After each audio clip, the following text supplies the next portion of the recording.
Hi, welcome back to Cooking Under Quarantine. I'm Chef John of J Squared Food, and today we are making one of my favorite simple dishes. I usually make a huge batch of this and have it during the week. So we're making a Thai chicken curry. We're making a green curry.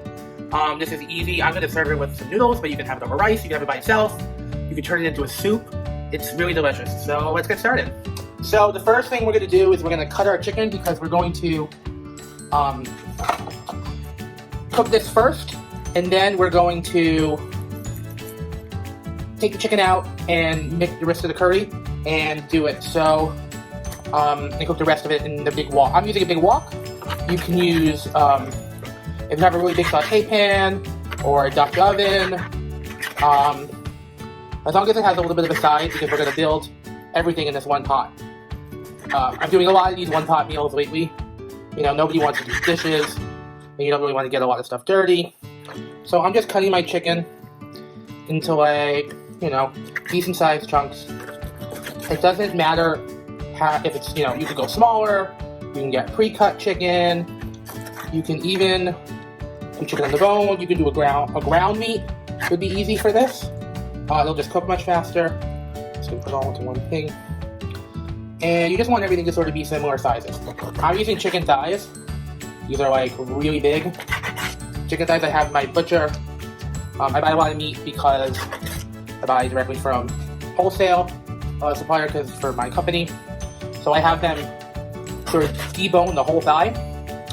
But if you don't, just use a mixer. I'm using maybe 2 pounds, or a pound and a half at least of chicken. I'm going to trim some of this fat off. I like chicken thighs because it's dark meat. So it's more forgiving when you cook it. It's hard to overcook, but you can use chicken breast. You can do this with a really meaty fish. You can do it with tofu. I would just, do the same sort of thing. Crisp up the tofu first, and then when you throw it back in later to absorb and finish cooking in the curry. So we have our wok here. It's very, very hot. We're just going to put a little bit of, I'm putting vegetable oil, but if you have peanut oil, put something like a neutral flavored oil. Don't use olive oil, it's going to burn, or it'll smoke up. So we're putting in our chicken. And you want that to be, it's going to start, not seasoning it yet, just cleaning it because we're going to season the curry. It's going to be really seasoned and it's going to flavor the chicken later. You just want this really hot. It's going to keep sizzling, it'll cook. We just want it to get browned. A wok is great because it holds your temperature for a long time. So here's our chicken. It's browned a little bit and it's cooked. Because I use chicken thighs, it had a little bit of skin and fat on it. So it's melted out and it's giving wonderful flavor to the chicken. Now we're going to take the chicken out and we're going to start doing our veggies. Alright, so we're going to keep going to do our veggies. Our wok is still hot. And we are going to have carrots, peppers and onions, but also scallions and potatoes. These are, found in a lot of different curries. Some places will also give you eggplant or zucchini. That's fine, but this is a quick dish, and we're using stuff that you probably already have. There are a lot of common ingredients, so we're going to skip that for today. I don't peel my carrots unless they're really, really dirty. The skin has a lot of vitamins, and it's tasty. And why make more work for yourself unless you have to?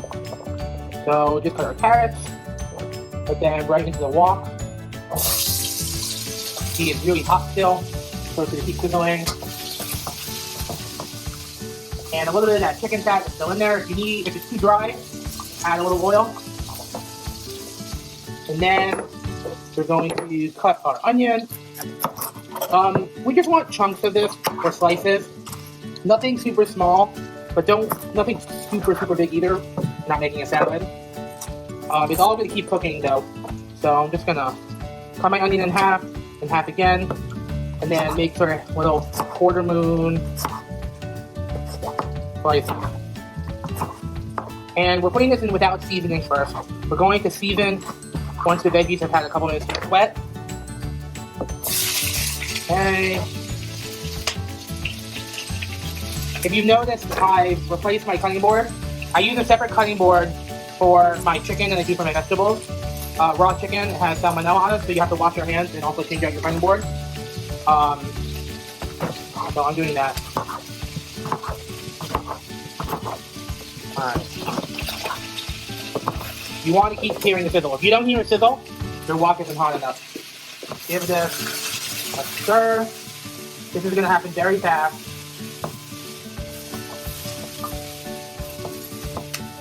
Should start smelling the carrots, you know, the sweetness of the carrots, the aromatics of the onion.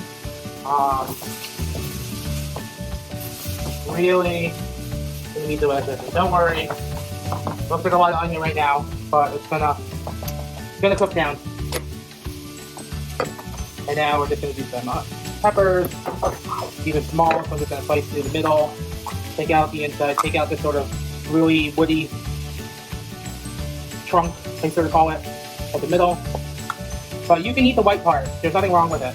It's more about, you know, aesthetics than anything. And just cut these into sort of chunks, whatever size you like. Some people like smaller, bite size. Some people like bigger chunks. Some people like slices. You can even buy an already pre-cut frozen one from Trader Joe's. It's really good for this dish. Or certain supermarkets have it in like the fresh section, the pre-cut vegetables. That's fine, but this is super easy to do. And just do one more. Take up the middle. You don't want to eat any of these seeds. They're not spicy because bell peppers are just sweet, but they're not really easy to digest either. You don't want to have an easy meal, then all of a sudden you're like coughing and sputtering and what happened? So just a little soup stem. Alright.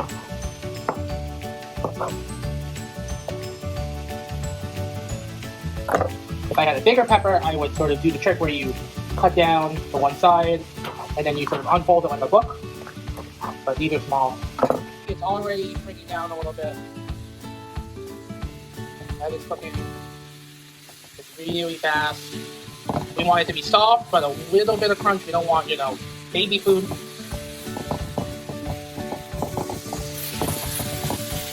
Doesn't that look good though already? It has fajitas or something. Alright. Now we're going to start seasoning our dish. Now, usually we use salt, pepper, spices. We're going to do it a little bit differently this time. We're going to, first of all, we're going to add a lot of garlic because I like a lot of garlic flavor. I'm using already fresh, you know, garlic paste, but fresh garlic is great. You can use any kind of garlic. You can use dry garlic if you want. It's going to give a wonderful flavor throughout. And then we're also going to add some scallions. We're going to just have one bunch of scallions. I'd say take about half. Put them in right now for a little bit of extra crunch and onion flavor. It's going to be a different flavor than the very aromatic, like, yellow onion. This is going to give like a subtle sort of like, you know, onion flavor just in the background. And then save half of it for garnish later. Oh, garlic smells amazing. And then, instead of salt and pepper, we're going to use fish sauce. Right now, fish sauce is made from fermented anchovies and salt and vinegar. It's very pungent and it's delicious. So you give that wonderful umami flavor to this. So just put like maybe a tablespoon in now. This is gonna help you scrape up a little bit of the pan if you have anything on the bottom. Soften the vegetables some more, help tenderize, and also give it the wonderful background saltiness that you have in all of Asian dishes. And you can find it in the Asian food aisles, usually near where the soy sauces are, in almost every supermarket now. But this is curry, right? So what has to go in curry? Curry paste. I'm using an already made curry paste.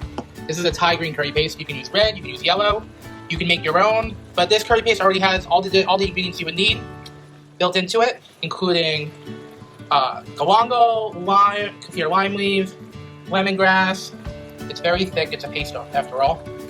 It has the curry spices. It has a few other things that I'll list out in the recipe. So give like maybe half of a jar, if you have a small jar. That's about maybe 3 tablespoons of curry paste. It depends on how strong you want it. You can always add more. And as soon as it hits the pan, it starts heating up. It smells really aromatic. You can smell everything. The shallots that are in there, the garlic, everything starts to really take over. It's very pungent, it's delicious. And You need this step where you're heating it up a little is pretty important. If you don't, you're gonna have a little bit too much of like a raw curry smell. But you could use this curry paste. You can put it on a piece of chicken or and grill it. You could marinate it. I've used this curry paste. I've sort of made like a spread with a little olive oil and garlic and put it on salmon and then crusted it with pistachios. It was delicious. Really, really good. So, let that cook for, a little bit. Just want it to really permeate the flavor. Now we're gonna add our coconut milk. You can use coconut cream. I have just had coconut cream, so I'm just gonna add this and then I'm gonna thin it out a little bit. A little water, just added it to the can so I can get more of it out. And you'll see that it'll start to look a little bit like curry as you mix it around. The coconut milk will take on whatever color it is. You have to use coconut milk for this specific dish.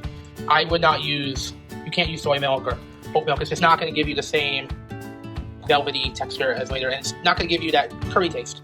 It's going to be more of a cream sauce, which is okay, but that's more like, a dish with pasta or something. You can always add more if you want. I would just give it a quick taste. Oh, it's good. It's got a little lime. It's got that little saltiness. Curry. So bring this back up to a rolling simmer, light boil, and let that go for a couple minutes. Once that does, you can add the chicken back in, and we're going to let it simmer until it's done, probably another 15 minutes. So it's been simmering. The rolling simmered now. Let's add our chicken back in along with the juice. Yum. And I just took a few, like 2 or 3 medium-sized red potatoes. I put them right in the oven at 450 for about 20 minutes. I didn't do anything, no salt, no pepper. Just roasted them and got them nice and brown. These are going to go in too, and this makes this really meaty. This is why you could just have it by itself. You can add some extra chicken broth to this later or something and turn this into a soup. You could skip the potatoes if you want. You could do squash. I've done this for for people with kabocha squash, and it's delicious. It's like with a red curry instead. Just mix this up. Just so everything is sort of mixed together, everything's touching the curry. Alright. Squash it down a little bit. Now, let this simmer uncovered for about 10-15 minutes. Maybe less depending if you did it, more later on. I would taste it in about 10 minutes. See if the chicken is cooked. You just want everything to sort of, flavors to amalgamate together. So, let this keep cooking. This is simmered for about, 10-15 minutes. It's thickened up. It's definitely reduced in the sauce. And the flavors have, managed to come together. They're, the chicken and the curry paste and the potato and then the coconut milk. It's really delicious. Really good as is. I'm going to serve this, though, with the rest of my scallions. I tossed them with just some plain ramen noodles. I took the ramen noodles out of a little ramen out of the pack and put them in some boiling water. Just cook that, and then what we're going to do is we're going to put the noodles in the curry. Yum. And we're just going to toss it together to turn the heat off. And we're going to let the noodles soak up some of the curry sauce, and here is a one-pot meal that's hearty enough to feed 2 or 3 really hungry people or 4 people for dinner. Serve it maybe with some spring rolls or dumplings, or even maybe some sauteed spinach with garlic and onions. If I was making this just for myself, I would have put a big spoonful right before I start simmering it of samba or some sort of spicy chili paste. But I'm having this with my family, and some of them are kind of wusses with the spice department. So I skipped that step. But add in chilies, sometimes dried Thai chilies are delicious. You can find them at Whole Foods or Fairway or Wegmans. I'm just going to give this one final toss. How good does that look? Oh, thanks again for joining us for another episode of Cooking Under Quarantine. This time with a green chicken curry. You want to see more episodes? Follow us again on J2 Food on YouTube or Instagram, IGTV, J Squared Food, or Facebook. And Bon appetit!